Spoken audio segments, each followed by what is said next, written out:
And we are back. It's the Stattercast, the podcast from Statter, the lads at Statter Draft, fantasy football, but done better. Just before we came back on air, myself and John were disputing funny noises and microphone placement. So if at any point you hear John suddenly sound like he's fallen down a well, it means he wasn't listening to me. You probably shouldn't either. I am Jimmy. As always, I am joined by John and Gary. And it's good to be back as we approach the dying light, the final hours, the crispy, crunchy, creamy, gooey, nougat-filled centre of the end of the fantasy and indeed Premier League season. John, what's happening? What's on the menu tonight? Everything's on fire and nothing's happy, despite it being the end of the season. In summary, it's a very, very good summary of the last 7 days. Yeah, in summary, nothing is actually joyful in the world of football, despite everything being wrapped up in a neat little thing. Anywho, so Gary is going to take us on a little adventure around Seamus Coleman and Katie McCabe, two legends of the Irish game, who are off the pastures new and maybe off the pastures out to pasture full stop, depending on their next decision. But Gary will give us a bit more on that in a few minutes. Then we're going to look at Mo Salah being possibly the biggest shithouse in world football and lobbing the biggest fucking grenade into the middle of a room before dipping out of said room. But more on that when we get into it, because holy fuck it up, it's wild. Jimmy has the provisional team of the week to look at before the Arsenal-Burnley game, the Chelsea-Spurs game, and the City-Bournemouth game. So these figures are going to be based on the matches so far week to date. So it is team of the week so far. Then we're also going to talk about the big managerial appointment, which was very funny for me because they waited until they exactly lost the FA Cup to then go, hi guys, we have a new manager. His name's Xabi Alonso. Would you like to meet Xabi? And that is Chelsea with their new manager in a BlueCo, Xabi Alonso, who's walking into the second biggest dumpster fire in English football right now, outside of Liverpool. Despite his Liverpool heritage, and there's a lot. And then we're obviously going to look at the final game week and who are the assets that you need to pin to your fucking mast yesterday in order, like this week is, if you're playing a standard model, you're in playoff territory. If you're playing a standard draft model, you're into cup final territory. If you're in a standard FPL model, you're talking sink or swim territory, and you're all about the differentials this week. So that's what we're going to look at, which is perfect timing because two of the boys that we pulled out last week did the business. So sometimes we get it right, and William Assalou, carry on about your business, but he ain't going to do it this week because he's going to the college. But more on that later. Anyway, Gary, talk nerdy to me. Yeah, so we got some news this week from Irish international football side of things, with Seamus Coleman saying that he's leaving Everton after 17 years and Katie McCabe after 10 years with Arsenal. And look, I think it would be remiss of us not to acknowledge the fact that they're moving on after being such really important parts of their clubs for the last 10 and 17 years, respectively. I mean, if you look at Coleman, he's made 434 appearances for Everton in all competitions since he signed in 2009. For how much? Does anybody want to guess how much he signed for Everton? I know the answer. Did I hear somewhere that this is a six-figure fee? Five-figure fee. 60k. He signed for less than the average industrial wage right now. He signed for 60k. 60,000 sterling is what he signed for. Best pound for pound signing the Premier League has ever seen. We are going to get fact checked on the average industrial wage, but anyway, we are. Well, sorry, yeah, we will. He costs less than an apartment in Dublin. Grand. He costs less than an apartment in Limerick. He costs less than an average apartment in the country in Ireland. Full stop. He costs less than a quarter of Mo Salah's weekly wage. That's crazy.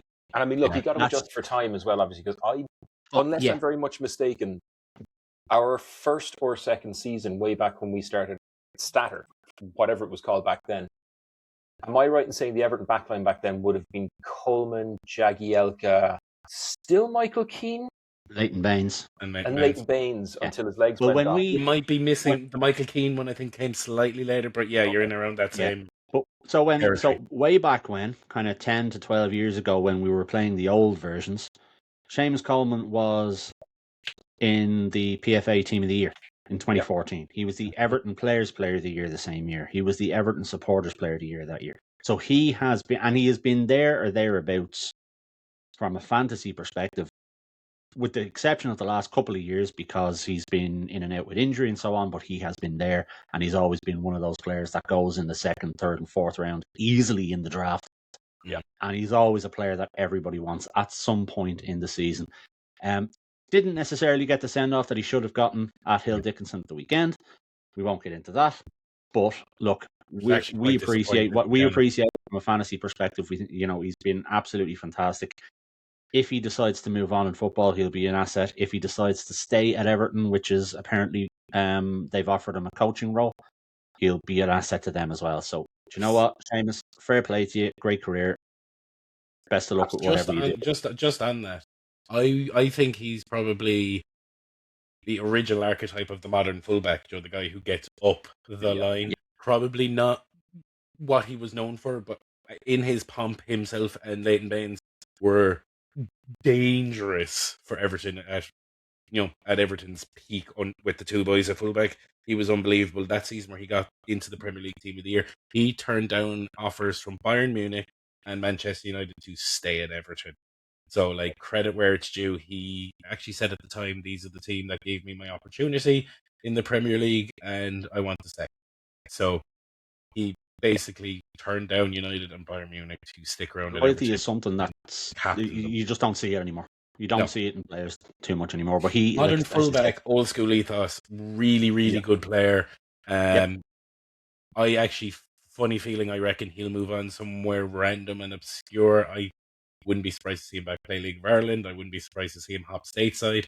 I wouldn't be surprised if he gives it one more swing at a Euros tilt for Ireland and try to go out with that. Maybe. I wouldn't be surprised. Maybe he's a sort of player, and he could still do it. He's his fitness levels and his ability is still top quality. So he might do. But if we're talking about people who have serious ability, I think we have to mention the other news with Katie McCabe this week, who is leaving Arsenal at the end of the season when her contract expires after 10 years. She turned down offers from Man City and Chelsea when she signed for Arsenal at the time. And anyone who follows Women's Super League will know Chelsea and City are two powerhouses. But I kind of want to touch on something, go through the achievements, because if I was reading this and you didn't know who it was about, you'd think this was a Roy Keane, Robbie Keane, Damien Duff type of player. She won the FA Cup in 2016. She won the Scottish Women's League in 2017, Women's Super League in 2019. She's 3 League Cups. She's a Champions League medal in 2025. That season, she broke the record for minutes played in a single competition. So nobody has played more minutes in a single competition than Katie McCabe did in 2025. She won goal of the season in 2023. They're not even her individual achievements. Sports Star of the Year for the Echo in 2014, League of Ireland Team of the Year for 2015, Ireland's Women Player of the Year 2017, Arsenal Player of the Year, and the Senior Ireland International Women Player of the Year for 2021. She was in the Super League Team of the Year in 2021. In 2023, she was ranked 30th best player in the world. She was in the UEFA Champions League Team of the Year that year in 2023. She was the Irish Times Sportswoman of the Year in 2023. And she was the EA Sports Team of the Year in 2025. Sorry, I had to take a breath there because of the amount of things this woman has achieved. She also loved the yellow card. She did. She loved the yellow card. She loved the tackle, and she loved popping it in the top bin from about 30 yards with that left foot. Baller. But I think we need to she needs to be acknowledged as, if not but certainly one of the top footballing people this country has ever produced. Yep. That level of achievement is probably only beaten by the likes of Roy Keane, but it's up there with overall when you look at the achievements. Easily top 10 Irish footballer of all time in terms of achievements, in terms of impact. Her impact off the pitch, especially for young girls football, can't be overestimated. It can't be understated. Can't be. And I've waxed lyrical about Katie McCabe on this podcast before, and I'm sorry, but I will do it every time I get a chance. She is an inspiration to every girl and boy who wants to play football in this country, and she's shown how it can be done when you put hard work alongside ability. This is what you can achieve. She is an absolute blueprint for and a role model for every young kid wanting to play football in this country. And I will not shout that. I'll keep shouting that as loud as I possibly can. If you want to look at somebody for inspiration in this country, look at Katie McCabe. I think what's really impressive about the list of accolades you just spat out is that across the space of 11 or 12 years, there's no bad patch. She's pushing it every single year of her career. That there is a natural arc to footballers. There's more energy at the start and there's more crafty experience at the end. She has just put in a shift for a decade. Unbelievable levels of skill, outstanding role model for multiple communities that I won't even start listing off right now. But just, the best of what we produce in sports people. Two iconic captains as well, Coleman and McCabe, two iconic captains for their eras in sport. Ireland as a nation, we actually produce some shit-hot captains. We currently have 3 Premier League captains as well. But anyway, kudos to the two of them. And best of luck with whatever they decide to do in the future. Hang on. Who are the 3? I have Collins. Fucking Burnley. Josh Cullen. That's the one. When he plays, yeah. No, he's the captain. He's Burnley's captain. Injury, so lots of injury. Yeah. Oh, who was the other one? Oh. This is going to hurt, isn't it? We're going to move on and I'll come back to this at the end. Okay. I'm trying to figure out who the third captain is. There definitely is. We'll come back to it. We'll come back to it. If anybody out there in internet land, there you go. If you're in the comments right now and you're screaming a name at the screen, throw it in the comments. Quick question, though. Last couple of weeks, Gary, it seemed you were a little bit upset about things going on at Anfield. Would you say things are getting better? Can I just say, from 2 iconic captains to one fella who is the exact opposite? Iconic, but also turning out to be an iconic arsehole. Let's give the people the explanation. Let's give some context here. Gary, what has happened? Let's give some context. So, first of all, to answer your first question, if you're looking for the biggest dumpster fire in the Premier League, go to Anfield Road and you'll find them. Salah, after Liverpool got their arses handed to them by Aston Villa in the last game week, decided to go all social media and post an absolute bombshell of a rant. Aimed direct. There was only one person who this was being aimed at, and I'm gonna read a little bit. I'm gonna quote a little bit of this, and it's he starts off by going, he's witnessed the club go from doubters to believers to champions, and it's took hard work. Fine. Start off nice and slow. That's grand. Then the bombshell comes. Us crumbling to yet another defeat this season was painful, not what our fans deserve.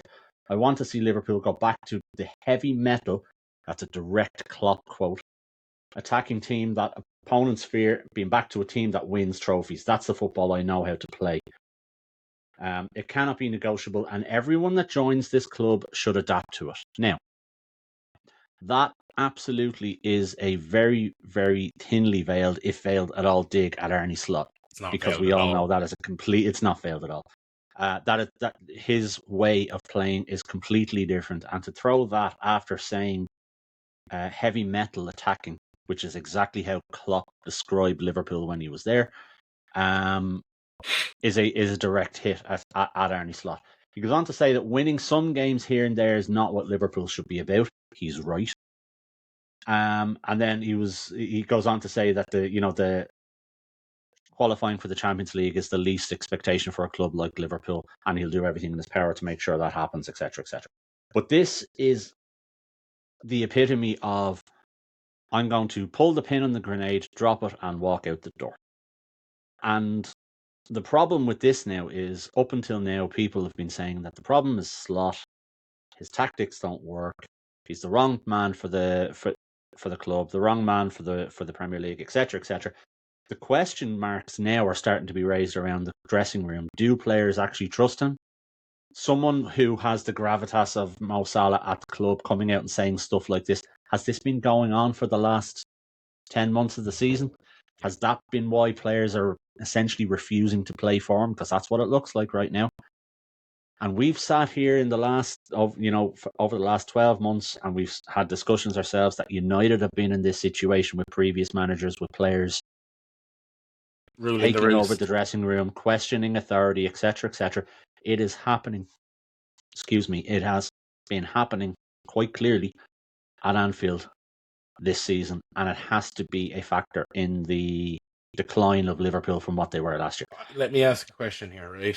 Because I'm going to sound like the biggest arsehole that ever arseholed, right? If this has happened with, as you said, Man United, with players like Ronaldo on the way out, doing his big exit interview. We've seen things like the Paul Pogba attitude, the Jesse Lingard stuff. You've seen these kind of player power FC things. And you can see what happens when you get rid of them. Like, what right now, Liverpool are a boat that doesn't have all the oars pushing in the same direction. You've got one fella going, I like the old captain because he made me great and he gave me hugs and kisses. And Mo Salah strikes me as the kind of guy who still thinks he's peak Mo Salah, which he isn't, and we all know this. And it's almost like he's covering up for his really poor season by throwing the dig at someone else.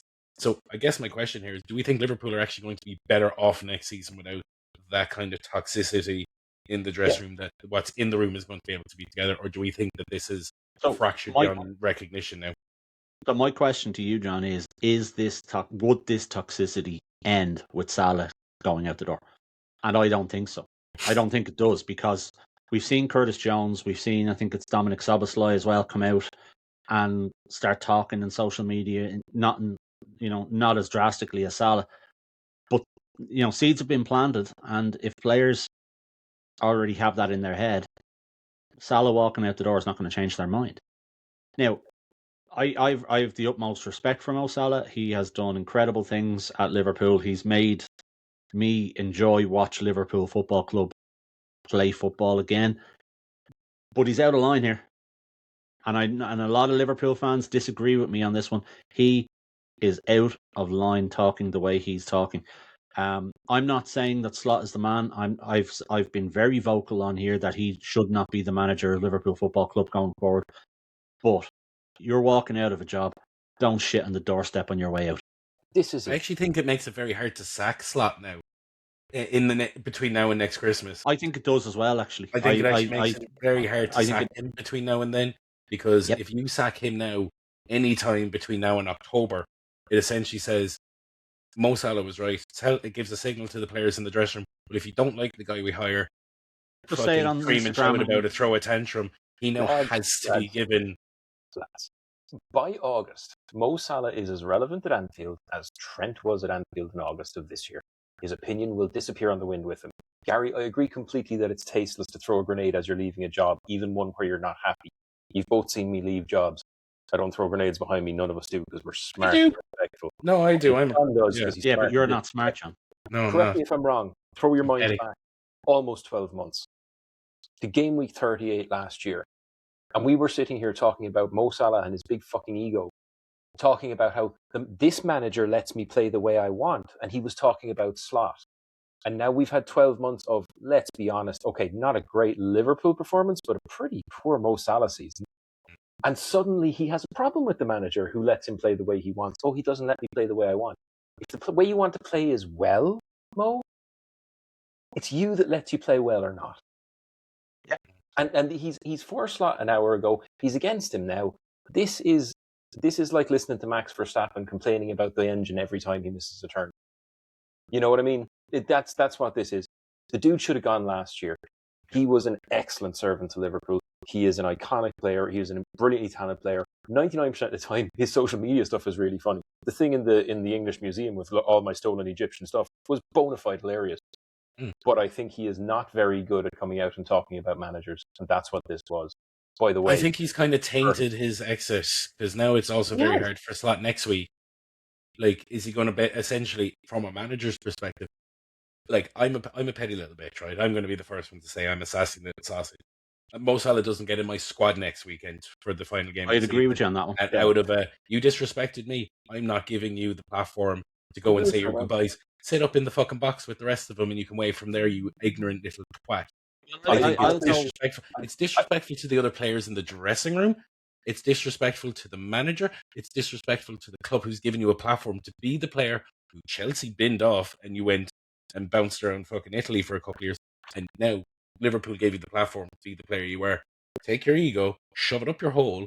We've seen this before. Gary, you agree with me, because I've said this about Ronaldo when he left Manchester United. I've said this about other players. you don't shit on the place that gave you the platform to be. Yeah, 100%. I just I find have it very to. I disrespectful. 100% agree He's with right you. with what I he's think. saying, but Yeah, no. Look, what he's saying, I understand what he's saying, and I get where he's coming from, but he shouldn't have said it before he left. He wants to say it after he left, and even at that, I'd question it. But I actually think Slot has to drop him for this weekend. Oh no, Because if no, he has to drop him to show that he is the person in charge. Because if he doesn't, it's let's all pander to the Egyptian king who's walking out the door. No, I'm sorry, I don't care who you are. I really don't. Like if Steven Gerrard had to come out and said something like this during his time at Liverpool, I'd be saying the exact same thing. You drop him and you leave him sitting on the bench and you make him, You don't drop him. You play him and you take him off at 19 minutes because at 20 minutes nobody in Anfield's paying any fucking attention to Mo Salah. That's what you do. I don't think you do. I think you leave him on the bench. I don't think you even put him in the squad, and you match his power play with one of your own. I think it's the only thing you can do as a manager. And look, Jimmy, this is I manage a football team. It's the fucking junior B amateur football, but you have incidences where someone throws a tantrum because they get subbed off or something like this. We've gone by a point of preference, by a point of pure will on the group dynamic and stuff like this. You've thrown your toys out of the pram because you were subbed off. You threw your toys out of the pram because you weren't subbed on. You're not. If that means I'm going on the match card next week, you're fucking not. If that castrates us for that match week, and we've done that, and it says to everybody else in the room that everybody is the same. We're one group. You're not an exception to the rule, and we're an amateur nonsense fucking Sunday league team. Now multiply that by egos, multiply that by money, multiply that by power, multiply that by platform. And if you're the manager who's just essentially had Mo Salah take his dick out and piss on you, because essentially that's what he's done there, it's a highly disrespectful to a manager that's won as many Premier League titles as Jurgen Klopp did, by the way. Am I right in saying that? Yeah. Yeah. No, he's won. No, he's won one. Klopp won. No, sorry, Klopp won one as well. Sorry, yeah. Klopp won two. Yeah, it's one each. Yeah, they both won one apiece. I think it's highly disrespectful to the guy. It's also the title that got them over Man United with their overall number of league titles. Highly disrespectful to the guy. The dynamic of the fans is turning against him. The dynamic of the dressing room is clearly being spearheaded by someone. Remember, this all started because he dropped him in October because he was playing shite. So this has been brewing since he went to AFCON. This has been brewing all season. Now he's almost been brewing since he was dropped, because you said it at the start. Salah thinks he's still prime Mo Salah, and he clearly isn't. Old man time is catching up with him, as it does with everybody. Yeah, it absolutely does. He doesn't want to acknowledge that. That's Mo Salah's problem. And I'm not here to slate Mo Salah. Absolutely not. But what he's done is he's undermined Slot to the point where Slot could go out and win his first 10 games next season, and the fans still won't accept that still he's the man. That Salah comment. And Jimmy, there's this weird thing, right? There's this new, I wouldn't say new wave of fans. There's different types of football fans, and there's a particular cohort of football fans that support a player, not a club, not a league. So like Pogba was a big one for this. Wherever Pogba went, the Pogba supporters would follow. Salah's another one of those where wherever Salah goes, the Salah supporters will watch them, regardless of whether that's Liverpool. I mean, that's what the Saudis hope to pay for, isn't it? The Saudis and the Yanks, that's what they pay for, isn't it? The audience. Yes. So and you're going to have cohorts of Liverpool fans who will keep that Salah comment, and the second something out of line or something they don't agree with, it's like, well, Salah's been talking about this for ages and we didn't listen to him, and it's just an extra narrative that's not needed for a team that's looking at re-going again next year. But the other thing is what he has done, and look, I've sat here and I've slagged Spurs supporters and Arsenal supporters and United supporters for being ridiculously delusional. So I'm going to caveat what I say next by going, Liverpool supporters at the moment are being equally, if not more, delusional. And it's been driven by a narrative off the back of this post from Mo Salah, specifically the heavy metal attacking quote in his post. And what's happening now is a lot of Liverpool fans are going, is Jurgen coming back? Which is completely... No, he's not. He's not. He's not. Why would he? He's in a nice cushy job at Red Bull and he's enjoying it. And his next manager job is the German national football team to go and win a World Cup for them.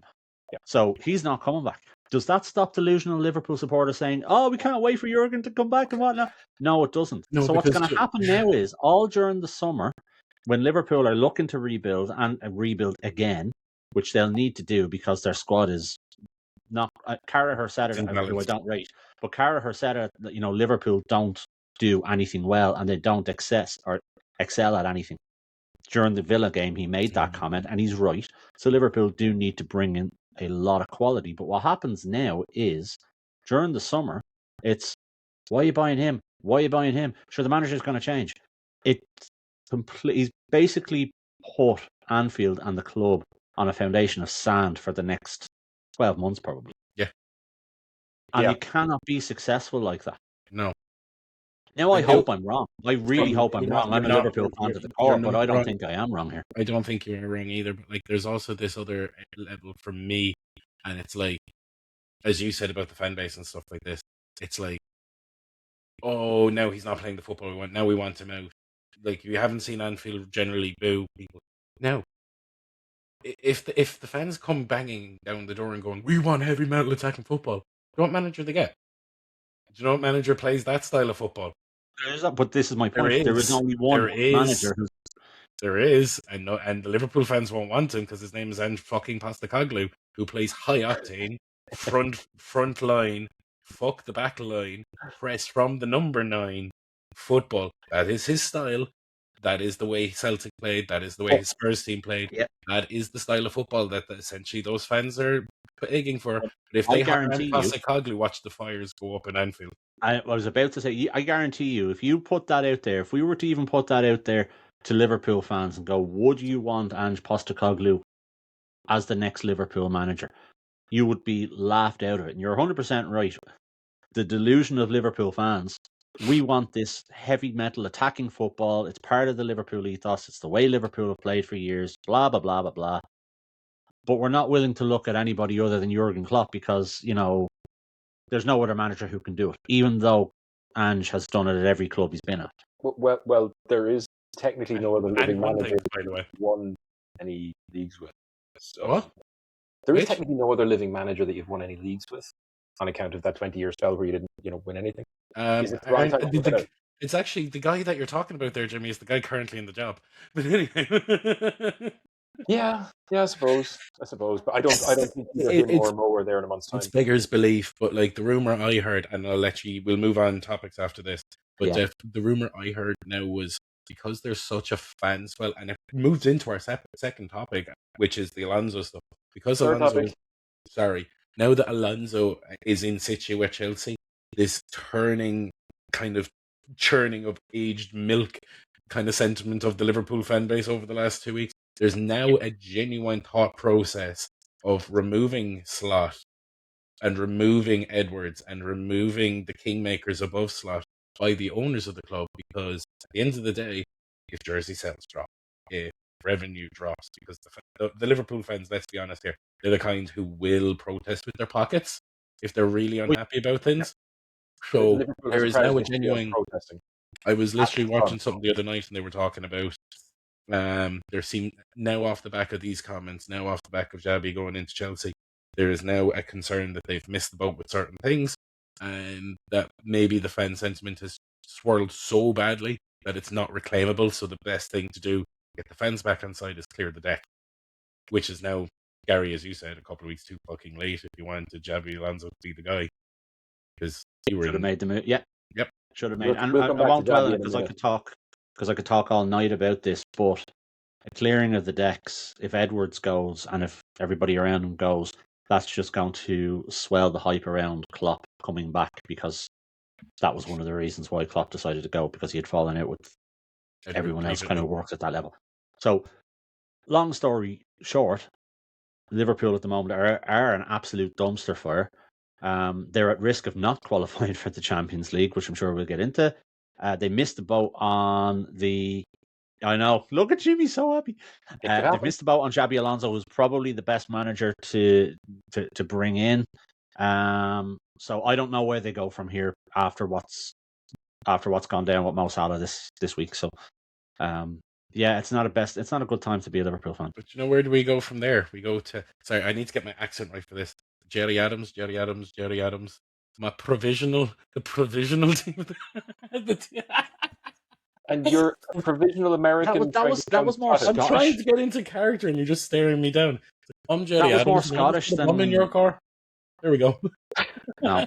Provisional team of the week. Do your best every week to get us in trouble. Yeah, provisional team of the week. I've got numbers, but we'll take a quick break from the ongoing demise of Liverpool and Brighton's rising to the Champions League somehow. And it's the team of the week. Now, we are short 3 games because that stupid FA Cup business got in the way.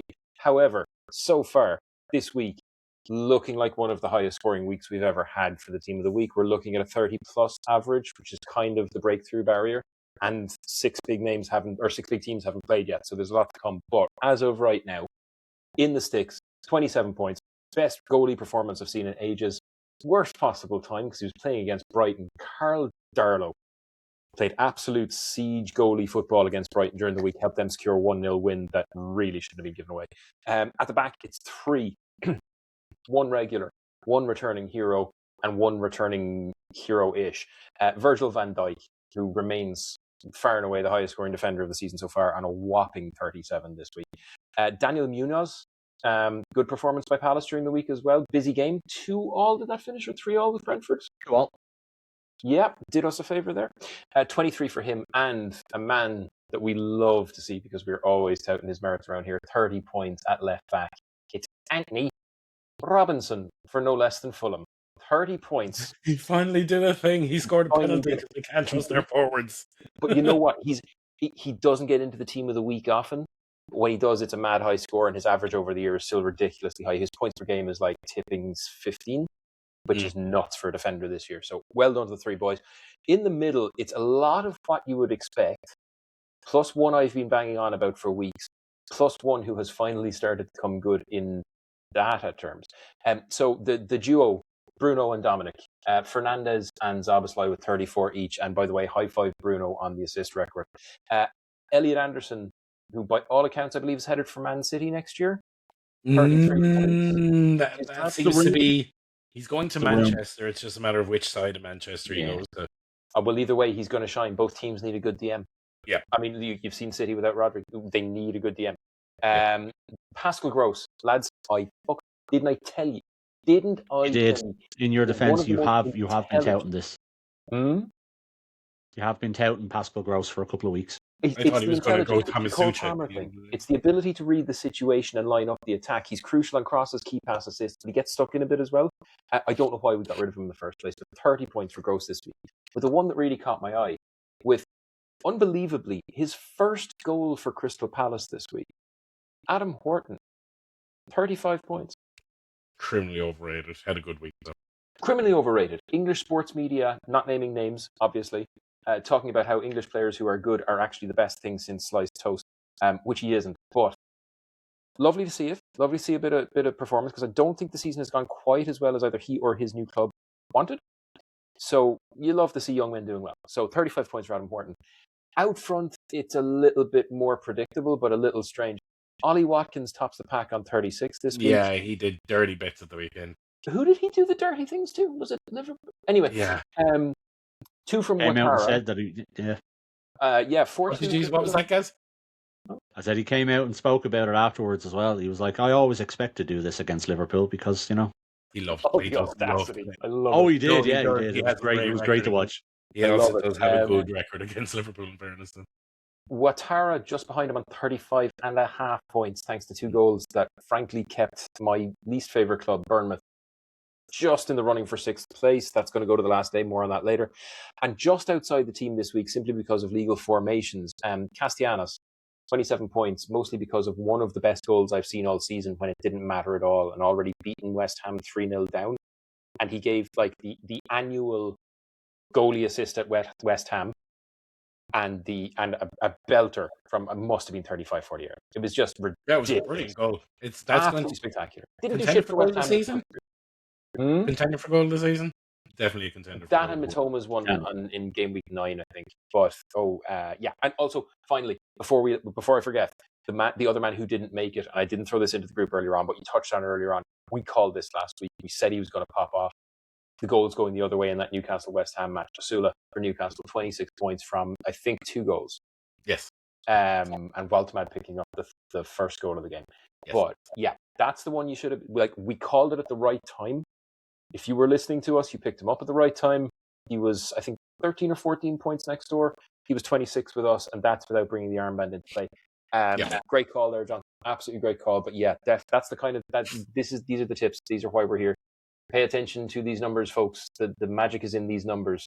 If you had this team, like, to be fair, when we get our eyes on a player, we're very, like, I know, look, we're going to blow smoke up our own homes. This is part of the game.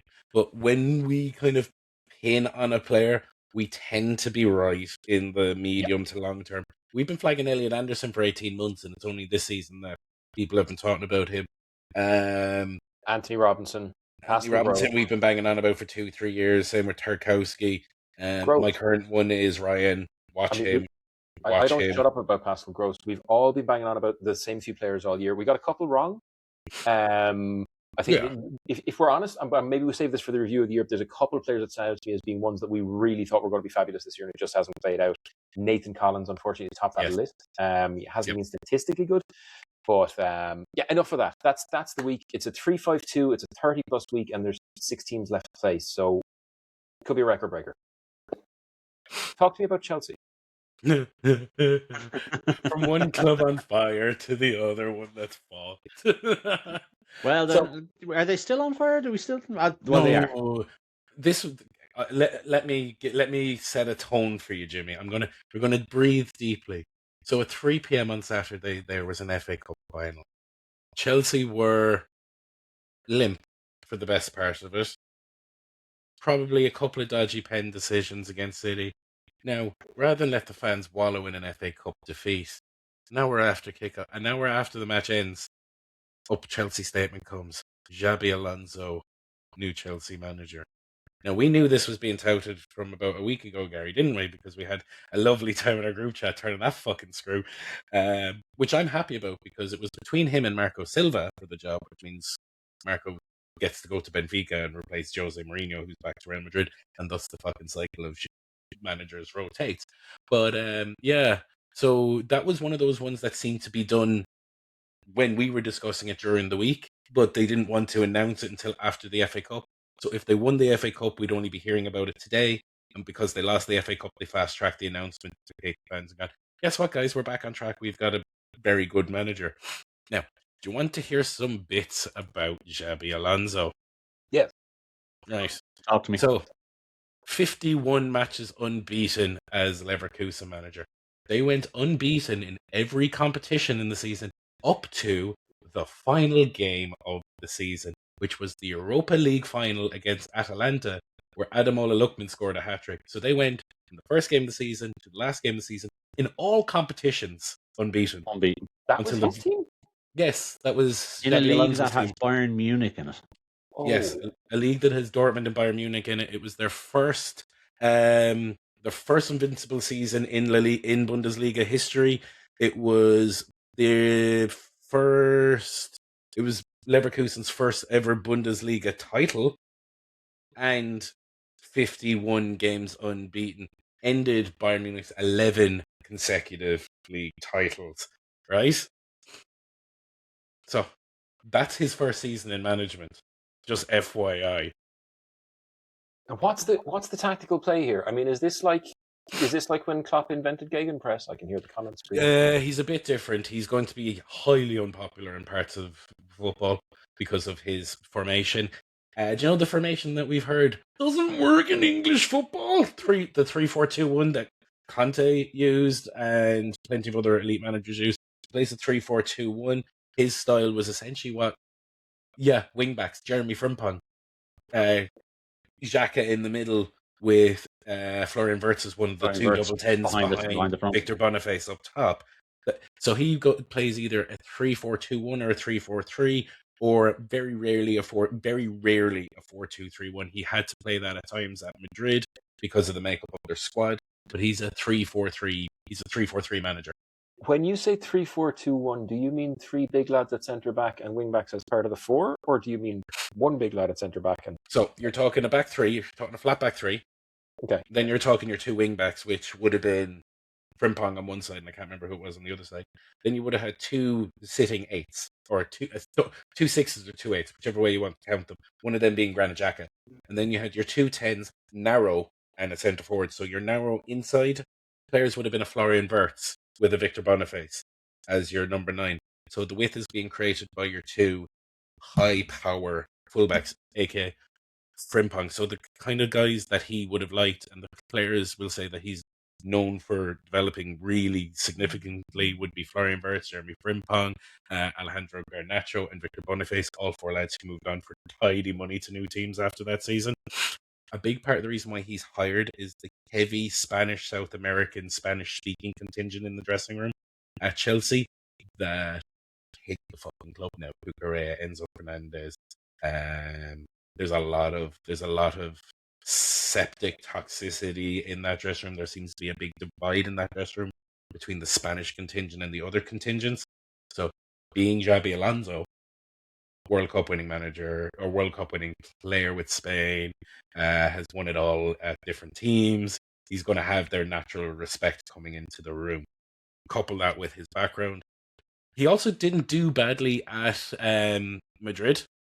Didn't do badly at Madrid, but like if you're going to be the manager of Madrid and you're dealing with players like your Vinicius Juniors and Mbappe's, part of the reason why he was failing there in general is because Vinicius and him didn't necessarily. I think it was Vinicius, if I remember correctly, him and Vinicius Junior didn't get along. But yeah, first unbeaten Bundesliga season, first Leverkusen Bundesliga title, longest unbeaten run in German football history, ended Bayern Munich's 11-year title winning streak, and fastest rise from a relegation zone to title winners. He took them over the season before they were 17. I can see why they want him. I don't see how this isn't a big spending season for them again in the summer. They don't have money. What absolutely is. They don't have money. Their depth at the wing backs is not strong. I mean, Cucurella, we have said over and over again, has been really, really strong this year. But if you're taking away those wingers, just correct me if I'm wrong, you're putting more of a physical exertion on your wing backs because they don't have Frimpong. Suddenly he doesn't have a Salah. If he had gone to Liverpool, Cucurella is trying up the left, but who goes up the right? Reece James and his fucking chocolate biscuit legs. Pedro Neto. What? Pedro Neto can't defend though. Doesn't matter. You don't need to turn that system. Reece James. You do a bit. No. You do a bit. What was Frimpong's purpose at Leverkusen? No. I get Frimpong's purpose at Leverkusen was to bomb forward, but he was also expected to track back. Because it's asymmetric. On that side, you'd essentially play Reece James, so that when he fucks off down that channel, with his glass knees. Reece James with his glass knees. High pressure. His glass knees. Do you know how many games of football Reece James has missed this year? Because it's in single digits. Really? In single digits, yes. It's in single digits. His injury record this season is not that bad. He has missed a single. But he's also playing in central midfield, not bombing up and down the right wing. He's played more games at right back than central midfield for a start. But also, if you're going to play I'm checking it. I'm checking it. If you're going to play that system, he tucks in as the third of that right back three. He's the right hand side of that, and when I'm not saying it necessarily is Pedro Neto. Okay, yeah. If he plays it as the right side of a back three. Right side of a back three. I took you up wrong. I thought you meant the right side. No. He plays as the right side of back three. So he that does when what Kyle Pedro Walker did Neto last season at City. Yeah. So when a Pedro Neto or an Estevao playing that wing back role, he's able to step out and cover. So in attack, it actually can become a 4-3-3, or so it's a slightly asymmetric. Yeah. No, I get. He's actually a very clever tactical manager. Very there's shades of Conte and Jose off him in the sense that like it is a defense first kind of set up, but he's different in the sense that there's a bit more focus on control. It's a very complicated one. Like it's a 3-4-3 or 3-4-2-1, so it's a defense first infrastructure, but with the control that Pep Guardiola wants. So it's kind of like a blend between a Jose and a Pep style. It's Jose principles with a Pep ethos is the best way I can describe it. Okay, I'll tune in surely because look at that Bayern Leverkusen team. Look who the heartbeat of that was. Look who the captain was. Look who the psychopath in the middle was. The fellow we've all waxed lyrical about. Granit fucking Xhaka. Oh yeah, well, who was actually also in the 30-player Ballon d'Or list the season he was the manager. and are there any early rumours of any similar midfield generals heading for Chelsea, or are we too soon for that yet? They already have him. They already have someone with Caicedo or Fernandes that could do that role. Yeah, so there's no need for them. Caicedo was always a bruiser. Fernandes, I think, actually looks as good attacking as he is defensively, but Caicedo He is, but he could do that role. He could. Yeah. Lavia is there as a young fella who could potentially fit in that. So they're well stocked in central midfield. And if you're comparing them, Chelsea are actually better stocked for this setup than you'd actually think, because their problem is they're where are they loaded, right? Where are the Chelsea team loaded with players?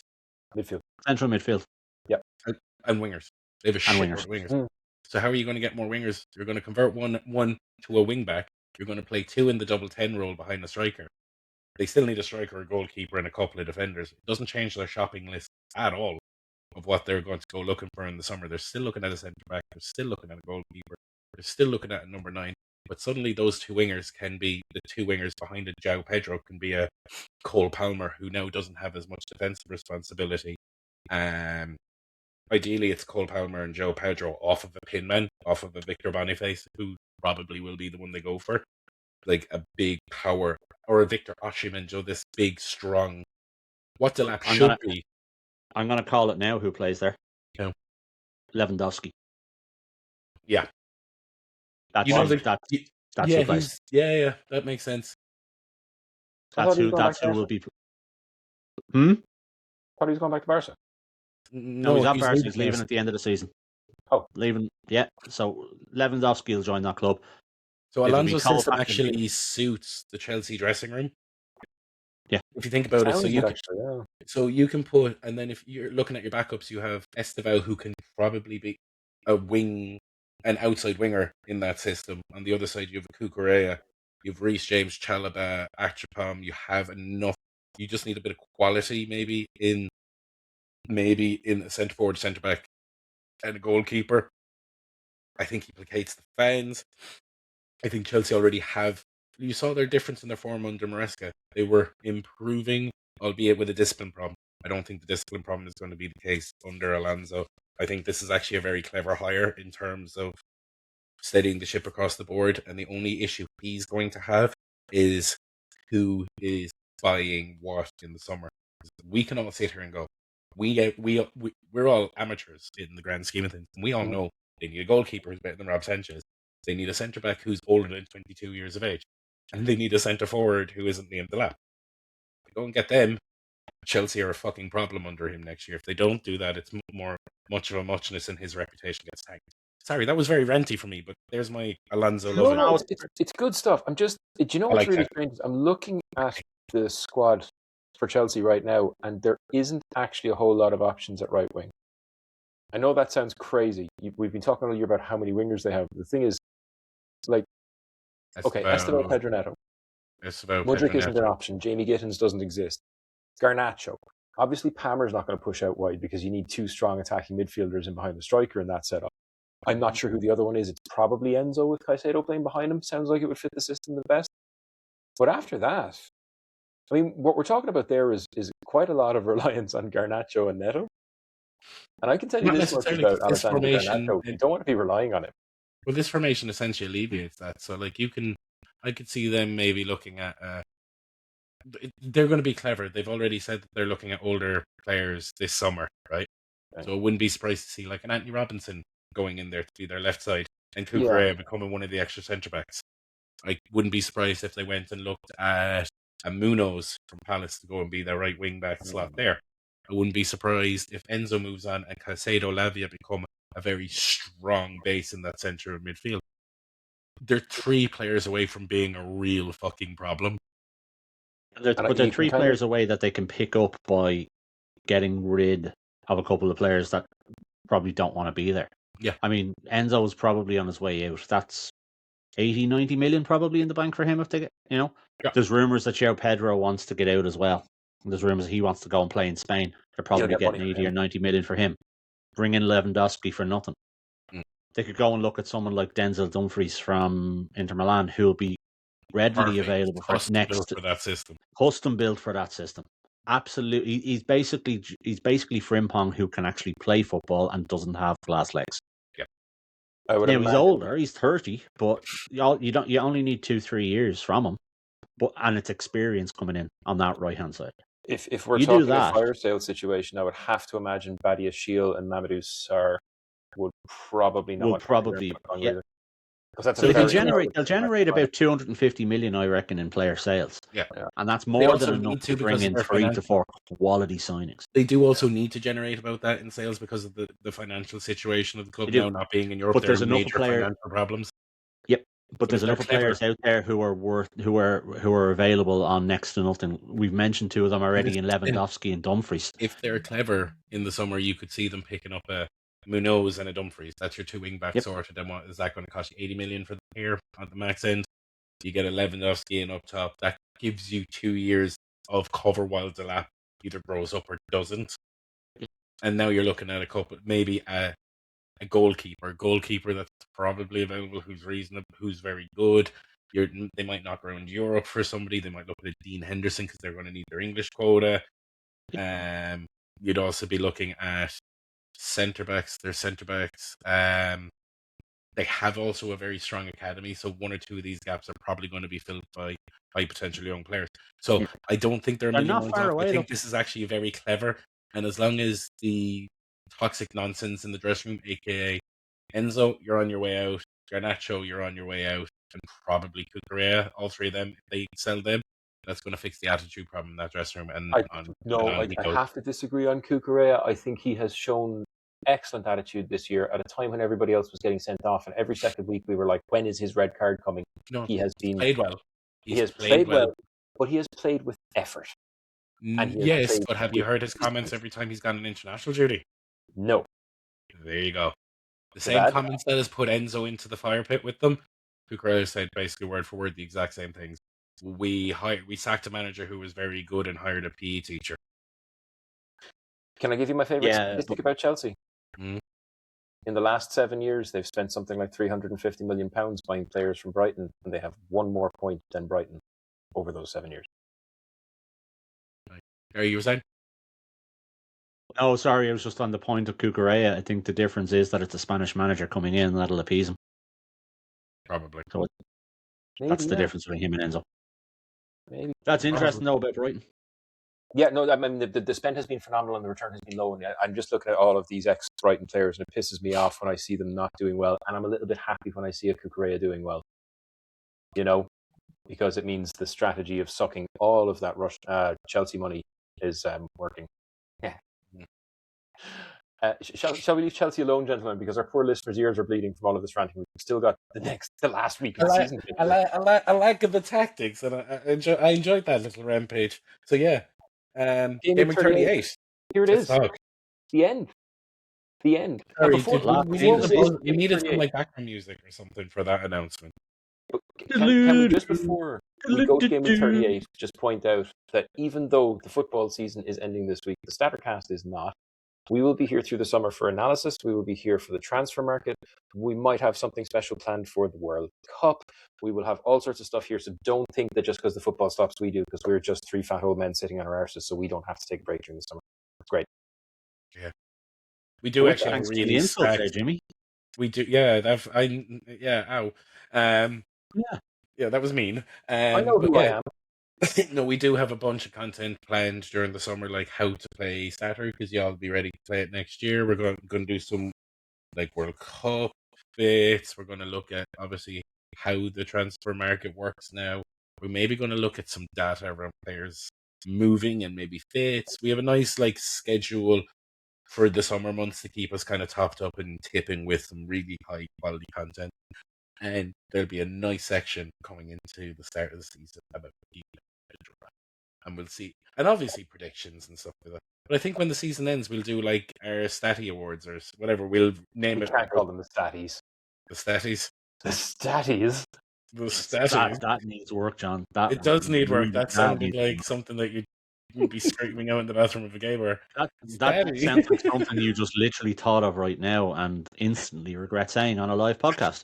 I do, and I don't all in equal measure. But anyway, game week 38. Let's start from the top. We've got first game up. Jimmy, you're going to be upset by this, but it's Brighton versus Manchester United. I'm not upset at all. This is You the will moment. be. This is the You will moment. It's be. all going to fall into place. Bournemouth are going to fuck it up. Brighton are going to take 6th place. Poole are going to be Brentford. Villa finish 5th, win the Europa. Brighton go to the Champions League. But here's the thing. The form hasn't really shown that. Last night's loss to Leeds was a disgrace. Everybody's arguing over whether it was Van Hecke's fault or Brogan's fault. It was both. They came together at the worst possible time to let the worst possible man run a ball through them. Absolutely sophomore error. My only hope is that they're a bit tighter this week.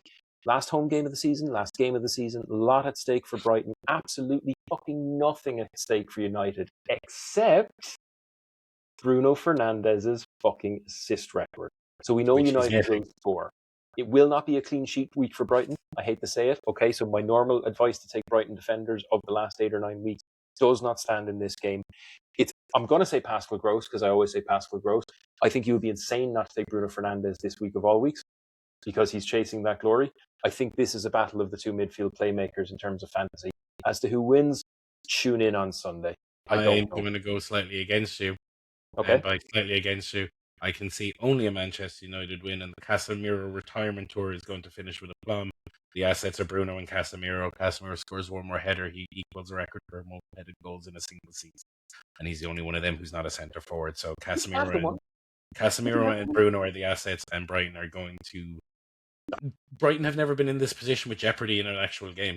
They're a nice team that never have actually had real jeopardy in front of them. They don't know how to deal with this. Bruno's going to go take his assist record and move on. Gary, your thoughts? What are you talking about? Brighton have been to Europe. Have Fulham? Yes. What decade was that? When we got to a final and lost to Sergio Aguero. Oh, right. So you guys know how to handle jeopardy then. Cool. Gary? Yeah. That was like 12 years ago. That's like, that was a lifetime ago.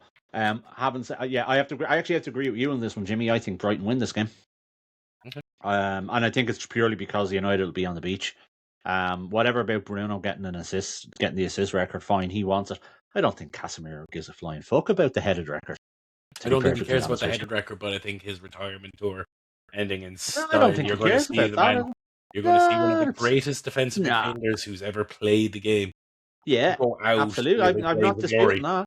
He's either going to be the player of the match or he's going to get red carded in the first 15 minutes. I don't think there's a middle ground for him. And do you really think Brighton away is going to be the game that he wants to be remembered for? Would you go and... No, but he has personal pride, and this is the way he is. Sorry, no. Okay, we'll come back. His moment was this weekend. We'll come back next week, and I'll tell you you've been wrong. Okay, Jimmy's right. Brighton win this game. We'll come back. We will come back. Win it. They have something to play for. United don't. Who do you pick, Gary? I was actually going to say either Pascal Gross or Welbeck up front. Welbeck doesn't love a goal against United. He loves a goal against United, so I'm probably going Welbeck because we've said enough about Gross, and I'm not knocking the guy, but yeah, Welbeck. Yeah, next up, the game that nobody gives a fuck about. It's a championship game for next season. Managerless Burnley against rudderless Wolves. Nobody cares. No assets. Move on. Matthias Mane. That's my view anyway. Rudderless Wolves that held Fulham to a draw. Did you watch that game? I did not. I was watching Brighton. You should have. 80% possession, 18 shots on target. Yeah. Did any of them go in, John? The penalty that the left back took, it was fucking shocking. By Emil Smith Rowe, Oscar Bob should hang their heads in shame for how many chances the two boys missed between them. The only attacker who came off the pitch with any respect is Alex Iwobi, who played the second half in midfield. As always, the second half in central midfield because they took off fucking Sanderberg and put on Chukwueze to try to get another attacker on, who in turn then went and missed a shitload of fucking chances. It was one of the most one-sided games you're ever going to watch. It was fucking shocking that they missed the amount of chances that they did, and it really bothered me because Wolves were appalling and Fulham ran through them and just couldn't do the important bit of putting the ball in the net, and it was very sad to watch. Enough about that rant. Sorry. Wolves Burnley, not in there. There. 0-0. Matthias Mane. Yeah, Mane's not bad. He's playing for a Premier League contract next season. Mane, watch that spot. Palace Arsenal. Who wants to say Palace? I want to say Palace. Palace have Europa Conference final on Wednesday before that game. Let me write you a little bit of poetry, okay? Just Jimmy, a little. One last time. Crystal Palace are playing in a final 3 days before that game. Do you know who's fierce good to pick up on the last day of the season for Palace? A little bit of context for our listeners.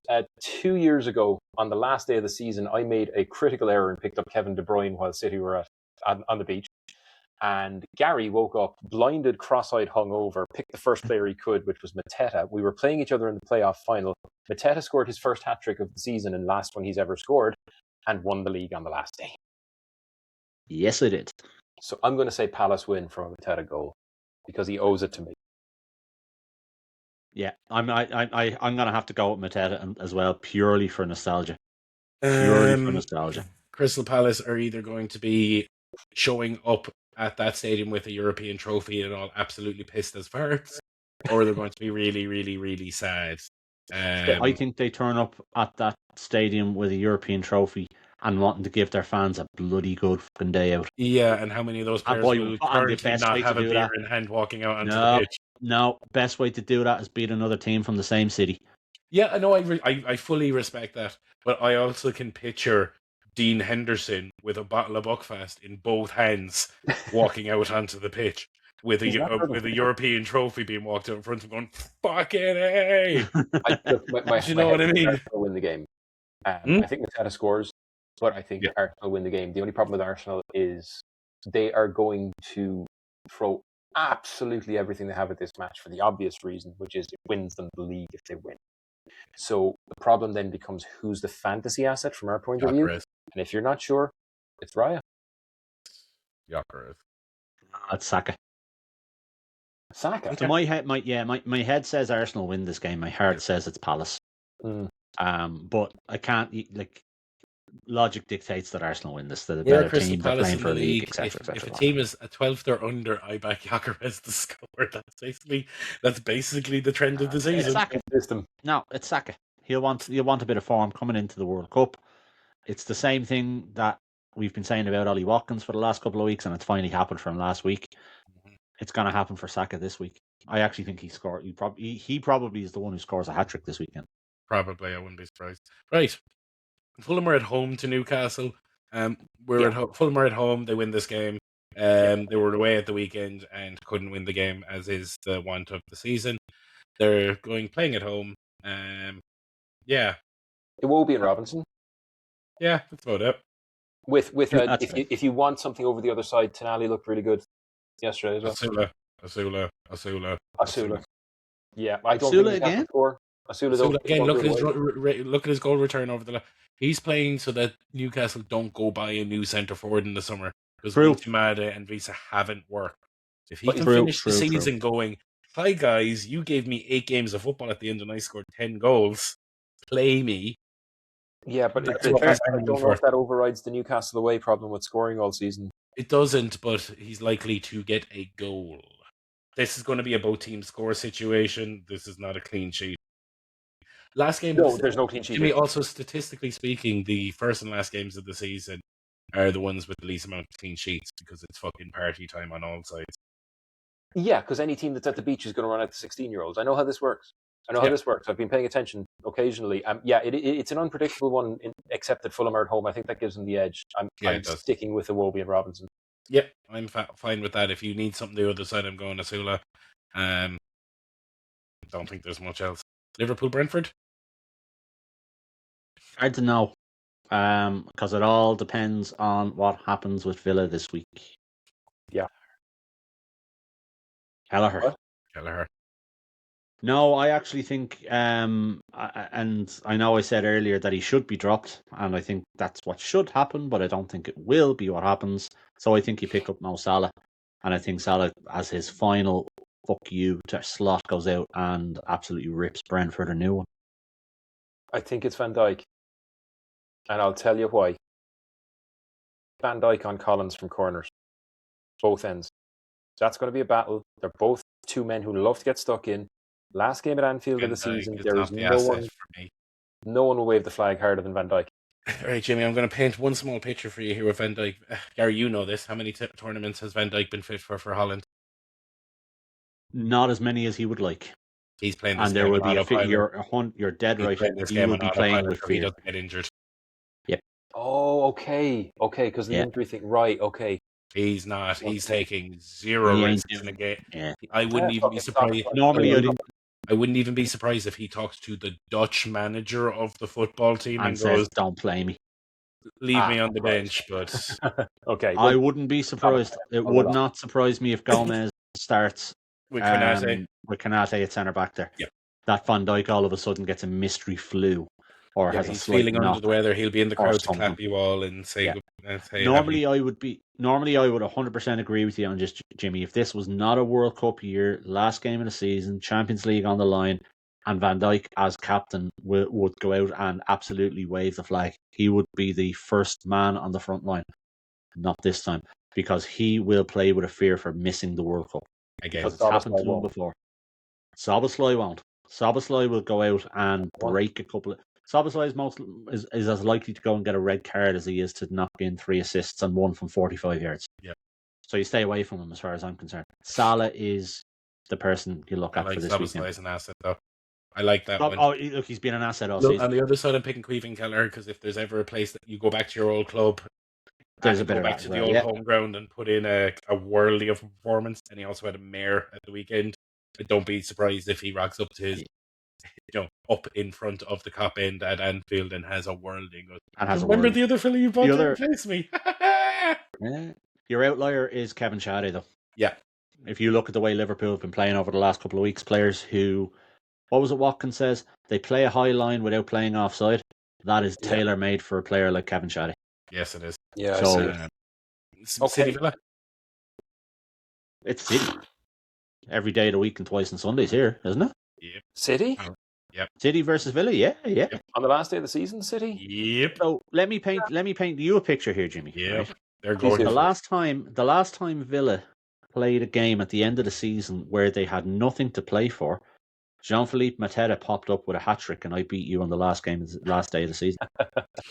That's the reason why I picked Mateta at the time. I'll never forget. Villa had Europa League final. They have a Europa League. If this was at Villa Park, I would be making the same. I'd be making the same argument about it as I was for Palace there a few minutes ago. It's not. It's at City. So they won't give a fuck. Do we play chance for City? There's chance for City to win the league on the last day. Yeah. It's at the Etihad. Aston Villa have European competition, I think, 3 or 4 days before. It's not Pep's last game. Oh, it's not Pep's last game. Put that away. Put that rumor away. No. That video that was being recorded was a goodbye to Silva and Stones. Okay, fair enough. Pep Guardiola has never once not honoured a contract to duration. He will be there till the end of his contract next year, and then he's gone.